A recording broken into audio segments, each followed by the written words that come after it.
I'm Dan Ramey, Litter Media. In recent years, the Scioto Society, producers of the outdoor drama Tecumseh, has presented Haunted Mountain.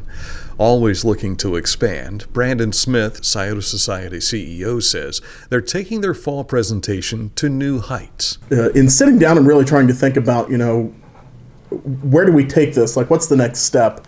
And I wasn't sure what the answer to that was until I went to Atlanta this past fall and experienced a production of Sleepy Hollow that was produced at Serenbe Playhouse. And it really got me to thinking about how we could take some of those elements of what I had seen there and what I had learned there and incorporate them into Haunted Mountain.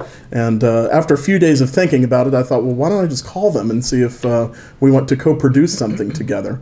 And so I did. I sent Brian Clowdus an email and said, hey, here's what we've done, and would you be interested in coming and talking to us? And indeed he was. And so now we're here in the negative 18-degree weather, traipsing around planning out Halloween now. But so the Sleepy Hollow experience will be taking over Haunted Mountain in 2018, and we're super excited to get it planned and underway. This is the third adaptation of Sleepy Hollow for Brian Clowdus, who says he sort of stumbled into the production.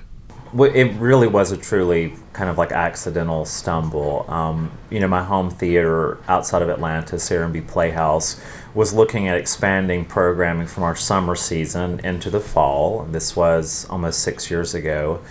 And we were thinking of what is an iconic fall Halloween tale and what can we utilize that we have at our hands, because everything we do is in an outdoor environmental site-specific location. So we thought it'd be really cool to do something in our horse stable. And then what is the iconic sort of like horse story? And all of our heads went straight to Sleepy Hollow. And then we, on a sort of a wing and a prayer, produced a Sleepy Hollow experience, and it sold out before we even opened. And that was 6 years ago. And here we are 6 years ago later with 5 sold-out seasons in Atlanta with expanded programming every year. And we have a location that we're doing in Massachusetts with 2 sold-out years as well. So there's something really special about this reinvented take on a classic story that everyone knows that has taken on a life of itself. And I'm super excited to be here in Ohio and the 17 below weather, producing our third location with Sleepy Hollow. Smith says he's leaning upon Raymond Speakman, who has been a part of Tecumseh for most of the show's run, for guidance on production strategy. As we were touring yesterday, I just kind of offhandedly said, well, we can blow some stuff up in the pond, which of course Ray is the guy who blows everything up for us. Ray's kind of the guy with the most institutional history here, and so as we go through this process, there'll probably be lots of things come up that has been tried before that none of us know that we tried before. We were more or less looking for spots to actually do this show, and I heard them talking about actually doing a scene on the stage and using that, and then moving around elsewhere. So I start thinking, well, how do we get out of here? They don't know that there's a road that goes out of here. Working closely with Speakman is Bobby Johnston, the production director for the Sleepy Hollow experiences in Georgia and Massachusetts. We've been touring the past couple days out in the snow to try to find those perfect locations where we can integrate the all the equipment and the special effects, but still sort of hide it in the scenery, the natural scenery, as the case may be. Trying to figure out where we can pull power from, because in some cases, if we're literally in the middle of the woods, there's not electricity, which is a big part of using lights and sound. Clowdus says the story of Ichabod Crane and the Headless Horseman will certainly add to the total Haunted Mountain experience for attendees this fall. We look at what an environment has that's really cool that we want to feature. How can this Sleepy Hollow be different than any other Sleepy Hollow we've done? And as we expand the brand of the Sleepy Hollow experience, how does this one remain special and unique? And what makes it unique is that what is already here. What is here in the environment, and then what is here in Haunted Mountain that makes this Sleepy Hollow completely different than the other ones we have running. One of the structural changes for Sugarloaf Mountain will be the addition of a covered bridge, which Johnston says is an absolute must.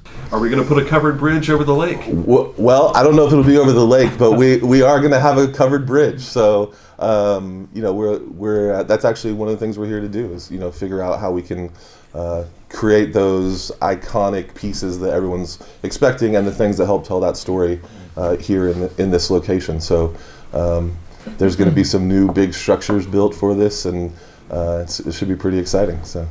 Yeah, but truly change up the opening to Tecumseh. Just come across the bridge. Yeah, if we could. Yeah, is that an option? Can we? Robert Redford will be on the far end. Jeremiah Waggoner has spent nearly his entire life on the mountain and talks about the uniqueness of show night. We have a beautiful location. The thing is, it's all outside, and so there's always that extra character that people often either don't think about or perhaps take for granted, and that's the weather. And so people come here in the summer, and they get to sit out under an open sky, and it's beautiful, but there's also a chance of rain on some days. For Haunted Mountain, people come out, and it's a little chilly.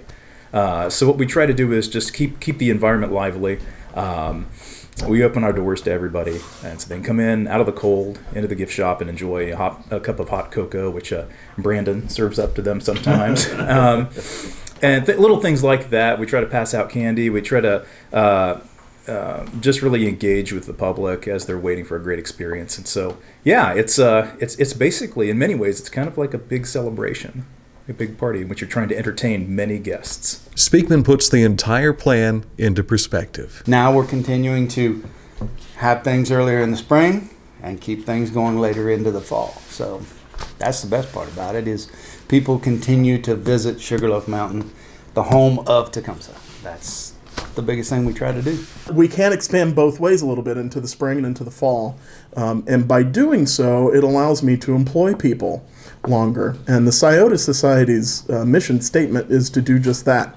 It is an economic mission statement, meaning that we use the arts and the performing arts to create economic activity in our neighborhoods and in our communities. And so that's exactly what we're doing with Sleepy Hollow. Not only will it employ people here on the mountain, but it's also going to fill hotel rooms. People are going to go out and eat. They're going to put gas in their cars.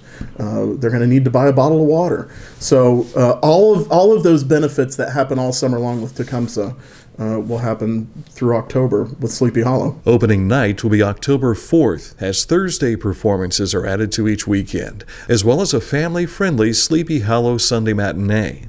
While the immediate focus is on October of 2018, Smith says preparation for the summer of Tecumseh is fast approaching. We start casting Tecumseh in about a week.